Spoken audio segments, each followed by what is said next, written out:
going to tell you Stuart Weiss of Chicago fame wrote a Yes. book, Rabbi in the Shul, and that's exactly what you look like. Well, thank you. And it's my pleasure to welcome you, Rabbi Teller, to Daytime Dialogues. This is the second season and the second show of the second season, and I really appreciate your time. And you are one of the busiest people I know, not only as a writer, a speaker, and you're now your popular podcast of Teller from Jerusalem about Jewish history that I've had the pleasure of listening to. Rabbi Teller, for those of you who don't know, at last count, I think he has written 28 books, but I have a feeling by now it's probably more than that. And I can't even begin to count the number of communities around the world where he has been a guest speaker, where he has shared his wisdom, his stories, and the lessons of those stories. So Rabbi Teller, thank you so much for joining us. Oh, what an honor. I have a very soft spot for Chicago. It's not a secret. Everyone knows. All my students feel very, if they're not from Chicago, they feel left out. Well, I had some of my daughters had you as a teacher as well.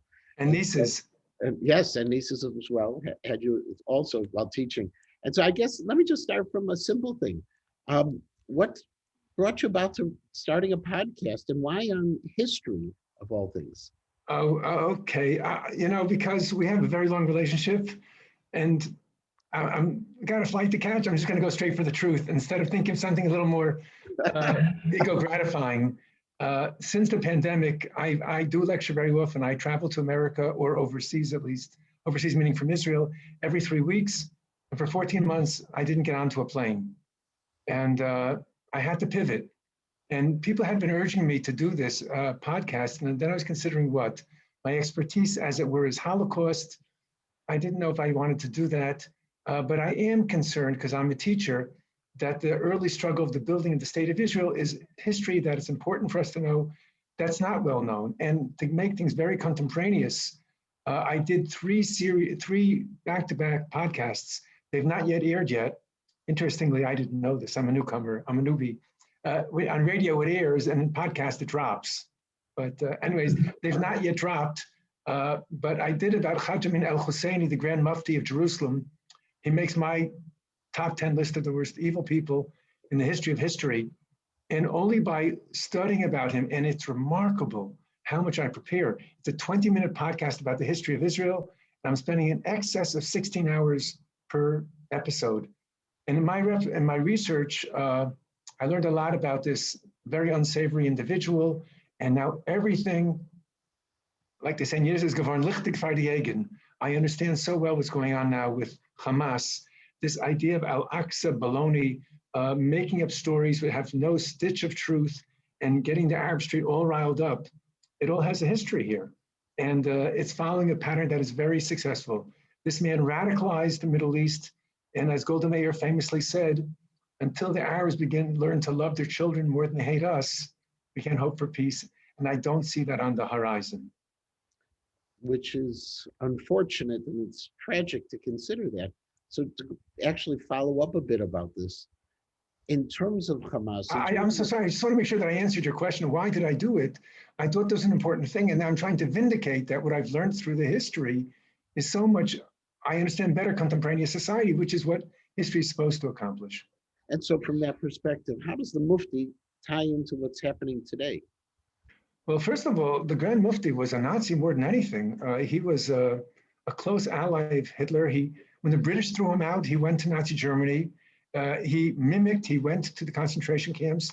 He wanted to mimic that, as people think, not just in Palestine, but in Iraq and throughout the Middle East. He was determined to murder Jews. And less people believe that what Hamas has in mind is just getting rid of the Zionists in Israel. That's a grave mistake. They have no love lost or affinity for Jews anywhere in the world. And when you're teaching in seminary, you're teaching the girls, how do you have them both love the state of Israel, want to move to Israel, and recognize at the same time the existential threats that are around them? Well, actually, this course in history I haven't yet taught. But interestingly, by the way, the students in Israel, I'm a minor Rabbi in Yeshivat Kotel, but it's the same age range. We're talking about that gap year, which is by far the most important year of their lives, infinitely more important than the year of 23 to 24, 31 to 32, is no one year more than any other year will impact whom they will marry, the children they'll raise, the family they'll raise together, they'll build together. But what's great about this age is that they're romantics. You know, a 28-year-old comes to Israel, he falls in love with the country, and there's a lot to fall in love with. But, you know, he doesn't like Lebanon, he doesn't like waiting on lines, can't stand the bus, waiting for the bus, not getting a seat. And when you're 18, 19, you know, like a romantic, you will head over heels, and these little technical things which add up, when you become more cerebral, don't bother someone who's so romantic.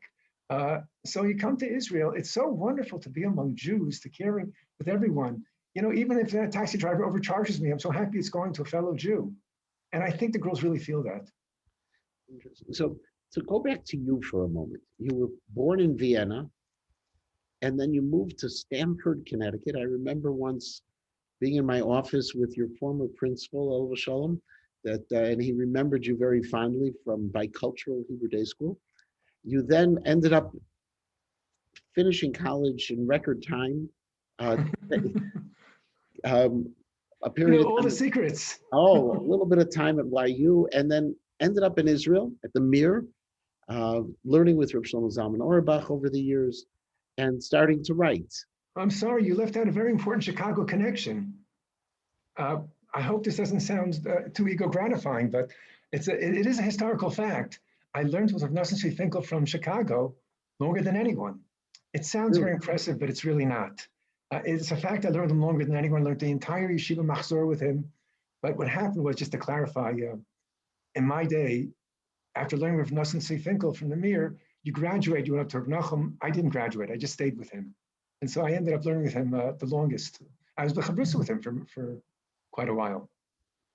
So all of those experiences, and yet when we think of Hanoch Teller, we think of this extraordinary author and a storyteller who always has a message in the story. How did all that lead to the storytelling? Where did you learn to love to write and tell stories? Okay, so first of all, you're very, very, very kind. And I know you're a very truthful person, so you're getting me nervous. The story goes like this, and I'll tell the whole story. Just listen quickly, because it's a long story, but I'll try and make a long story longer by telling you that when I came to Israel as a young boy, truth is, like you said, I had already graduated college. I was 17 or 16, and I was learning in yeshiva, and came the long summer break. By Israeli standards, the long summer break means 3 weeks, the intercession, bein hazmanim. I wanted to do something a little more productive than the standard conventional garden variety, touring the country. And through a connection, someone who had worked for some government agency, Mishrad Hanoch, told me that there was that the previous summer they had a program in Kiryat Shmona. For those not familiar, Kiryat Shmona is the very, very north. That's at the very end. The next step, you're in Lebanon. And Kiryat Shmona was a catastrophe, debacle the year before. He said, whatever you do there, as long as it's quasi-productive, will be very appreciated. So I ended up going to Kiryat Shmona, and I'm there. My point was to go and teach little Sephardi children, little Yahadut, little Judaism. That was my plan. The rabbi of Kiryat Shmona, Rabbi Svanya Drury, was kind enough to let me stay in his apartment. He went away on vacation. I stayed there, and I was, I had to try and recruit little kids who had other plans for the summer and not to study with some American Judaism. And I was there 1, 2, maybe 3 days, and I thought my ears were deceiving me, and I heard real Yankee Doodle English. I mean, again, Kiryat Shmona is as far as you can go in Israel and still be within the borders. And then I heard that unmistakable dribble of a basketball, looked behind me, and there were some youth with the classic slogan t-shirts, high-top hiking boots, dribbling a basketball, total Yankee Doodles. Said, hey guys, how would you like to learn some Torah? It was not the best opening line, but they were so outrageously bored, I could have offered them basket weaving and they would have been interested. They were on a program which was called Sherut La'am. Rav Meir Schuster, of blessed memory, renamed it Sherut LaSatan. And it was an attempt of a program to keep them away from Jerusalem. You think these programs, I don't like to talk about it because it's very unsavory, but they had an agenda there. And so at first they said, yeah. Then I came into their old pond, and they really were bored out of their minds, the boys and girls. And these were college-educated people. I had a student from there who is today, not just today, for the last 20 years, maybe 30 years, and I'm 27, but for the last 30 years, is the foremost forensic psychiatrist in America. So these are very highly talented people, and they took them to these development towns where they had this program. Mind you that development town is an Israeli clever way of really meaning undeveloped town. And they put them on the border. And I came in, I started teaching everyone Torah. Everything was going well, but after 2 or 3 days, the administration of the program said, no, you can't do this anymore. And they were very abrupt about it. And they said, you have to leave. And I didn't want to stop, and people were interested. And then it took on the mystique of going underground. And we had to meet, and they had spies all over Kashmir looking for me. And so I taught these people, and they really enjoyed it. That's more credit to Torah than to me. And after this happened, I always believed if something lands in your lap, there's a reason for that, and you have to make people aware of it. There's no way I could let people know other than writing about it. So I wrote an article about it. I was hardly a writer. I did take 101 in college, in YU. And it was simultaneously, and I wrote it, and I wrote it, and I polished, and and it was finally ready for print. I had it simultaneously published in 2 different magazines. And people said, wow, that's so good. Why don't you write another article?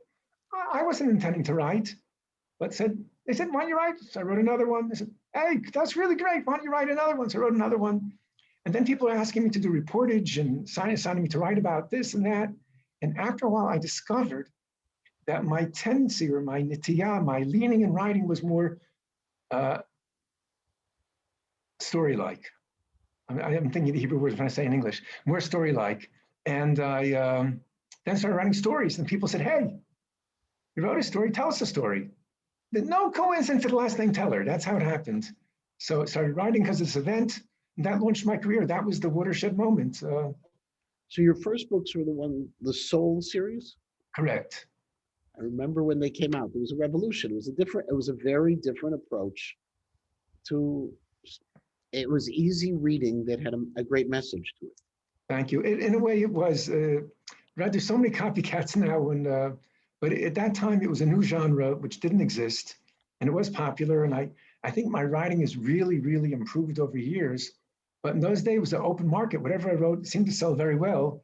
Now I'm competing against whoever has computer thinks they're an author. And is the most recent book that you wrote the Heroic Children one? Yes, Heroic Children is a story. Well, it's not a story. It's I'm a senior docent in Yad Vashem, and my work in Yad Vashem and my teaching in Holocaust, which again is, so to speak, is my expertise. As everyone knows, the Holocaust is the most documented crime in the history of history. And yet, there is one story that has not been told. When the war was over, obviously those who had suffered wanted people to know how they had suffered and how they had been abandoned. But the children didn't speak at the time, nor did they really ever speak. And I was determined to write their story in their own voices. And I traveled literally around the world and collected 9 stories that represent the entire Holocaust kingdom. Boy, girl, religious, not religious, and that's Heroic Children. And the book has been doing very well, and not just in our circles. There's a high-ranking colonel in the Marines who assigns all of his officers this book before they deploy. And there's other interesting things, how it's had an appeal, not just to, it's sort of my breakout book. No, it won an award, the Benjamin Franklin Award, I believe. Yes, actually won a few awards, but I forgot to put them on the cover. But okay. And so today, what is most of that's like the Jewish mother when they say, "What a cute baby!" Say, "Look at the picture," So what consumes most of your time today? Right now, unexpectedly, the podcast is just draining me. I don't know how to do it quicker. I guess once I have the research, I'll know it. I could teach it. But the podcast, let's give a little appropriate plug, if I may. Teller from Jerusalem on any platform. That's taking. It's every week, 3 times a week. 3 times a month. It's about the early struggle to build the state of Israel. It's not just dry history by any means. I throw in a lot of stories. I get tangents all over the place. It's exciting. And once a month, we have a character workshop, which I call honorable mention. No, it's I have listened, and it is enjoyable, and it's something that I'm glad you're plugging because I was going to plug also. It is Amen. it's a wonderful opportunity to also hear Rabbi Teller when we can't hear him, because unfortunately these last 14, 15 months, I know you're on a plane now because you're in the United States. I think headed back to Israel, correct? Correct. Imminently. As soon as I let you go, I gather you're putting on your jacket and running to the airport. So I apologize for keeping you from the plane, but I know you'll make it with your Siyata D'Shemaya and probably the status from all the traveling. Thank you. Well, it's not my airline. I'm taking anything that flies. But And the airport is open again in Israel? I don't think the airport ever closed. It's just all the American carriers stopped flying to Israel, as did European carriers. So you're taking halal. Correct. Yes, no, I heard halal. At one point, halal was landing near Eilat. Eilat, right. And then someone said that they took a plane back up to Lod, which I didn't really get the idea. But if you're avoiding, then why do you fly back? But okay, it works. It works. And you've been teaching in seminaries for many years. Have you noticed a change between the girls you had 20, 30 years ago and today? You talked about the romantic experience. Has that romanticism changed? There is a change. There is a change. Pardon me for saying this, but one change is, I think, a little more ADD over the years. I must mention this year, of all the years I'm teaching, it's probably the most successful year. It's not just my assessment, but COVID worked to the advantage of the seminaries. I'm talking about even seminaries where the girls are not especially studious. There weren't boyfriends. There wasn't Ben Yehuda. There was just Torah, and they leapfrogged. I remember Rav Wolbe told us in the Mir Yeshiva during the Gulf War. He said that the normal process in an army is you go from private to corporal to sergeant, and any moronic, imbecilic, idiotic individual, you're just there for 3 years. You're going to go up in rank. But at wartime, you can jump and you can go from a private to a major and to a captain to a colonel. You could. So these girls this year, unbelievable. Even the ones who weren't studious, they got into it, and I have so much nachas. My heart is bursting from them.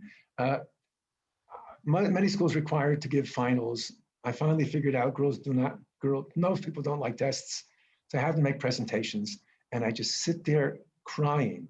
I see these young women make these heartfelt presentations about something that really touches them and certainly touches all of us. It's unbelievable. So is there a difference?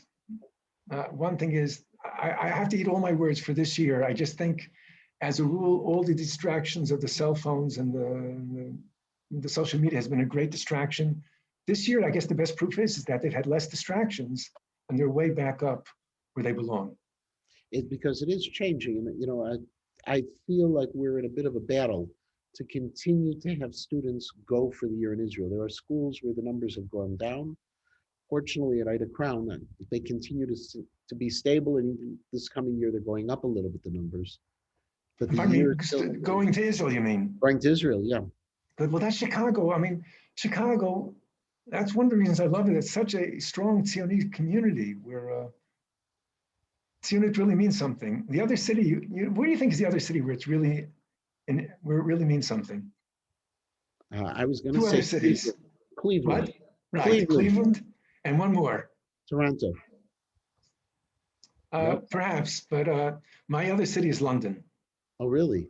Yeah, every London Jew, unless you're these crazies, lunatics, they love Israel, and it's beautiful. And you've been there all of these years. Did you ever leave to come back to the States after you went there to learn? And that's so funny. When I was in YU, all my friends were the big Tzionim, and I was the Yeshiva guy. But I left right away to Israel, and I never left. I got married in Israel. I travel a lot in order to stay there. We're blessed with a large family. But the only time, protracted time abroad was I produced 3 films. And 2 of the films, producing a film it's a production. And I had to be for over 2 months in America producing the films. But other than that, for the last 40 years, 40 some years. Even though I'm At 27, we're talking over 40 years, Yes, yes. for 40 years. And in terms of your next steps, you're doing the podcast. That's the new. What else do you see on the horizon?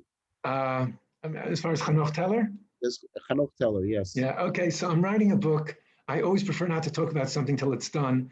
I had innocently assumed that this book would take me maybe a year to write. That was 6 years ago. I'm beginning to see the light at the end of the tunnel. As someone famously said, perhaps that's a locomotive approaching. But gosh, I mean, I undertook to do something which is very difficult. It's not my expertise. It's very much involved in American law. And I thought if a storyteller were to tell the story, they would avoid all the habeas corpus and the hereby therefore, maybe at the end of the day, but it's very hard for me to work through this and make sure that it's legally accurate what I'm writing about. I was a little cagey with not being more specific, but I hope I'll surprise everyone with a, So there's a book on the way. right. And are you able to now start making public appearances again? Is that beginning to open up I mean, again? I'm in America now. I spoke Shavuot in the 5 towns, which is where I am right now, which is conveniently close to the airport. And I hope this is the beginning, but I don't know. I'm the people who sponsored happen to be my mechutanim, so I'm not letting this go to my head that people want to start all over again. I wish other people say, but I don't know how informed it is, that shuls need to get people back inside. I know this from speaking to many rabbis, there are many COVID victims, meaning they got used to not going to shul and they're not so quick to come back where they belong. After all, it is Beit Knesset.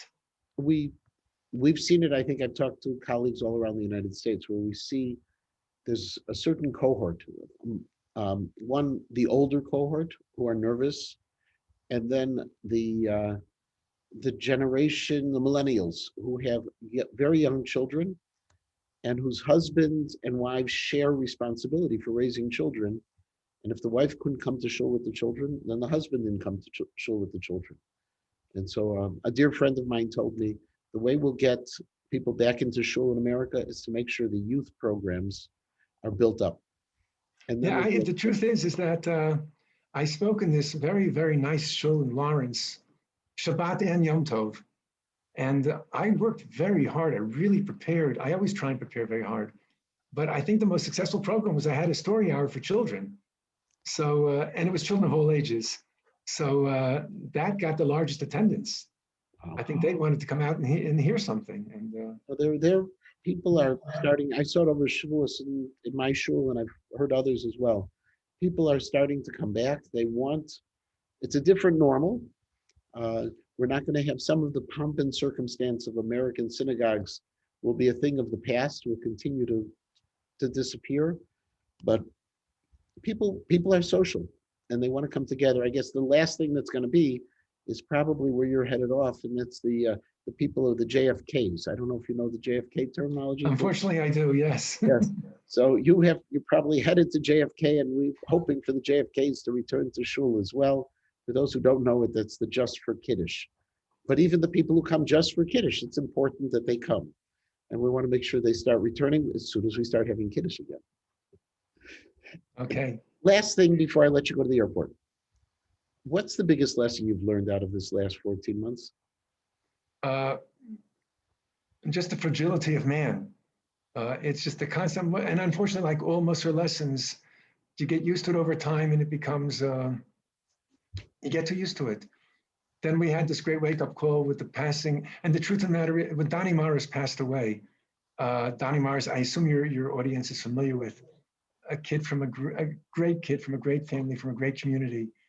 It really touched the Shana Aleph kids in Israel, boys and girls. Now, the tragedy of the 12-year-old boy from Jerusalem or the 43-year-old man from Beitar was no less tragic, but we were able to connect in a way. And we're always looking for something where, and as the Rav said, when we have a tragedy, and COVID would be the same thing, it really was a tragedy across the board, to look not why, but what. Not why did this happen, but what do we derive from this? And I work very hard on myself that when I see something and this fragility of man hit me so, and my whole life, never have I seen such power of the Almighty. I'm convinced if I look at this from a historical perspective, I say, what a miracle occurred. So that fragility of man, and to make every moment count, and as be as productive and responsible as possible, I think that's the towering lesson of this pandemic. And on that note, Rabbi Teller, I'm going to let you catch your airplane. I wish you Very kind of you. a tova. I thank you so much for making time for us. And the lessons that we need to learn are something that you've taught us over all of these years. So well. Thank you. Well, Thank you very much. Can we say just one more time, Teller from Jerusalem? Teller, you can say it 2 more times even. Listen to the podcast, Teller from Jerusalem. It's easy to find. I found it 1, 2, 3. Go on. You can go on Apple Podcasts. You can go even a Google search. It'll come up. Any platform. Any platform, and it's there. And listen and learn. Kick the tires and then spread it around. Thank you very much. Thank you very much. Okay. Have a wonderful day and a safe flight. Thank you.